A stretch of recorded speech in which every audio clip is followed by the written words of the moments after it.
मैं सुजीत गौड़, सहायक अध्यापक, राजकीय उच्चतर माध्यमिक विद्यालय बछईपुर में कार्यरत हूँ। जैसा कि आप जान रहे हैं कि आज संपूर्ण विश्व में कोरोना वायरस, जिसे हम कोविड-19 कहते हैं, ये पूरी तरह से फैल चुका है और साथ ही हमारा भारत भी इसकी चपेट में आ चुका है, जिसके लिए माननीय प्रधानमंत्री श्री नरेंद्र दामोदर दास मोदी जी ने लॉकडाउन का आह्वान किया है। लॉकडाउन में हमें एक दूसरे से सोशल डिस्टेंसिंग बनानी है, सामाजिक दूरी बनानी है, एक दूसरे से हाथ न मिला करके नमस्ते का आह्वान करना है, बराबर हाथ धोने के लिए साबुन का इस्तेमाल करना है और साथ ही साथ इन सब के अलावा हमें घर में रहकर पठन पाठन का कार्य भी करना है। शासन की मंशा है कि हमारे बच्चे जो इस देश के कर्णधार हैं, उनका पठन पाठन अवरुद्ध न हो, इसके लिए उन्होंने ऑनलाइन पाठ्यक्रम की व्यवस्था की है, जिसके लिए हम लोग आगे आकर के व्हाट्सएप के माध्यम से, यूट्यूब के माध्यम से शिक्षण कार्य को चला रहे हैं। बच्चों, आप सभी लोग हम लोगों के साथ पूर्ण सहयोग निभाएंगे, अपनी भागीदारिता निभाएंगे। तो आज का जो चैप्टर है, हम लोग प्रयास करेंगे कि सामाजिक विषय का अध्ययन करें। आज हम लोग कक्षा 10 के सामाजिक विषय की बात करेंगे। सामाजिक विज्ञान में 4 पाठ होता है। नंबर 1 इतिहास, दूसरा भूगोल, तीसरा नागरिक शास्त्र और चौथा अर्थशास्त्र। इतिहास में कक्षा 10 में भारत और समकालीन विश्व है, भूगोल में समकालीन भारत है, नागरिक शास्त्र में लोकतांत्रिक राजनीति है और अर्थशास्त्र में हम लोग आर्थिक विकास की समझ पढ़ते हैं। तो आज हम लोग जो है नागरिक शास्त्र के अंतर्गत लोकतांत्रिक राजनीति के अंतर्गत प्रथम अध्याय सत्ता की साझेदारी के विषय में अध्ययन करेंगे। सत्ता की साझेदारी क्या होती है? तो हम कहते हैं कि किसी भी देश में शासन करने के लिए सामाजिक समुदायों, वर्गों और लोगों में सत्ता का बंटवारा ही सत्ता की साझेदारी कहलाती है। दूसरे अर्थों में हम कह सकते हैं कि जब किसी देश में ऐसी शासन व्यवस्था जिसमें हर सामाजिक वर्ग, हर सामाजिक समुदाय के लोग सरकार में होते हैं, तो इसे ही हम सत्ता की साझेदारी कहते हैं। हमने पूर्व कक्षाओं में पढ़ा है कि पूर्व कक्षाओं में लोकतंत्र के विषय हमने अध्ययन किया है। लोकतंत्र की अवधारणा को हमको आगे बढ़ाने की आवश्यकता है। हमने पढ़ा था कि पिछली कक्षाओं में कि लोकतंत्र जो होता है, लोकतांत्रिक शासन व्यवस्था में ये जो सत्ता होती है वो किसी एक अंग की नहीं होती। ये शासन सत्ता वो 3 भागों में, विधायिका, कार्यपालिका और न्यायपालिका में पूरी तरीके से समझ के साथ बांटा जाता है। हमने पूर्व कक्षाओं में पढ़ा है। अब बात आती है लोकतंत्र क्या होता है।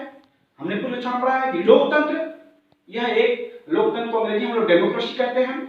डेमोक्रेसी यूनानी भाषा के डेमोस और क्रेसिया से बना हुआ है। डेमोस का अर्थ होता है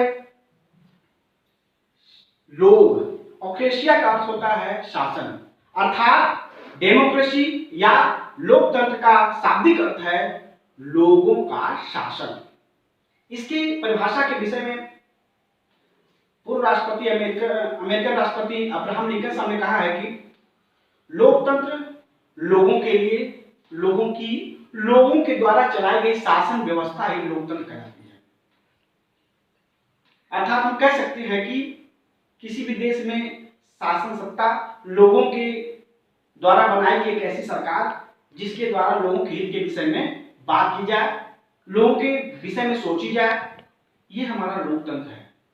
अब बात आती है कि हम लोग जो सत्ता की साझेदारी के विषय में अध्ययन कर रहे हैं, इसमें सबसे पहले हम लोग 2 दो देशों का हम लोग अध्ययन करेंगे, जिसमें पहला देश है आपका बेल्जियम।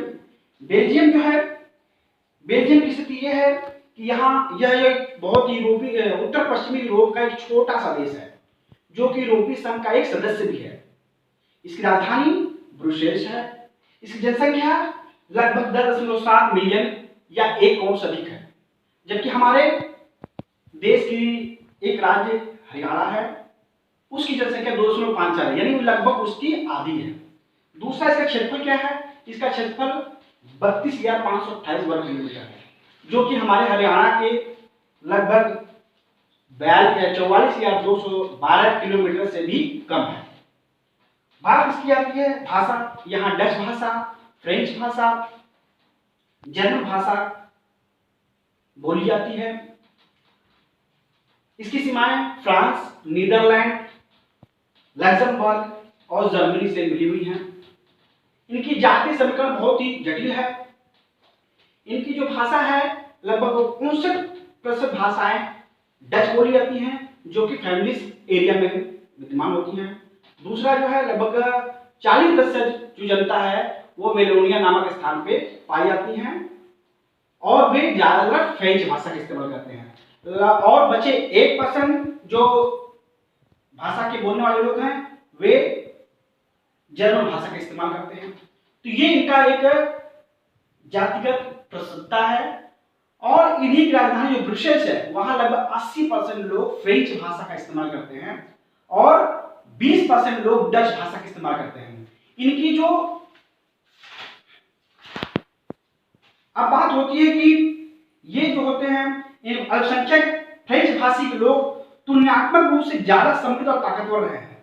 फ्रेंच भाषी लोग, चूंकि इन्होंने पहले ही शिक्षा का काफी ग्रहण कर चुका था, इसलिए ये और ये धनवान होते थे, जिससे ये समृद्ध और ताकतवर हैं। लेकिन बाद में आकर के डच भाषा के लोग आर्थिक विकास उनका हुआ और शिक्षा को प्राप्त करके वे आगे बढ़े।